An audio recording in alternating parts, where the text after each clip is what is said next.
A Administración poderá dar de baixa de oficio as embarcacións que non realicen ningunha actividade en 2 anos, baixas que poderán reverterse no caso de que o armador o solicite.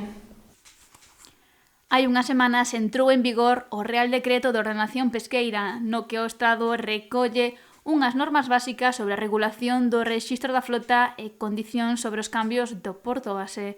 Entre outras cuestións, tamén se especifica que a Administración poderá dar de baixa de oficio a aquela embarcación que non realice ningunha actividade pesqueira durante 2 anos continuados. Iso xa tiñamos posto tamén, Iso é unha normativa que un barco, se non está despachado durante 2 anos, dano de baixa definitiva no senso, non? Pasa que, aos 2 anos, pois tens que traballar un mes ou menos, unha semana ou uns días e volver a reactivarse até os outros 2 anos. Iso estaba posto así.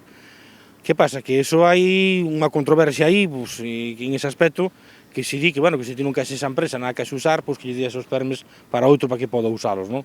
Pero, bueno, ao ritmo que vamos, parece que vai a sobrar barco para todo mundo.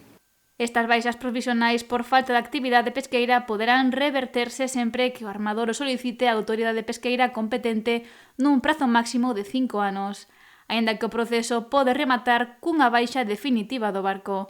Pero sinala que son moitas cuestións e problemas os que ten que enfrontarse o sector pesqueiro, pois que cada vez son menos persoas as que apostan por traballar na pesca.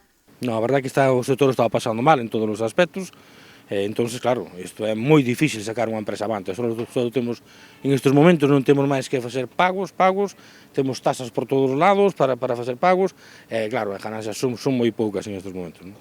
O sector xa se acolleu as axudas para o gasoil, aínda que están ultimándose os detalles para poder recibilas por parte do Estado. As axudas do gasoil ahora mismo o que estamos facendo, estamos no mesmo tema. O que si nos están refacendo é un requerimento a todos os que solicitamos a axuda para o tema do combustible, que se estamos mandándolle a Madrid, a cada embarcación o que se nos está pedindo, as axudas que se cobramos algunha axuda antes, o sea, unha serie de requisitos que non é para todos igual, pero si estamos mandando todos os días, están chegando 15, 20 requerimientos.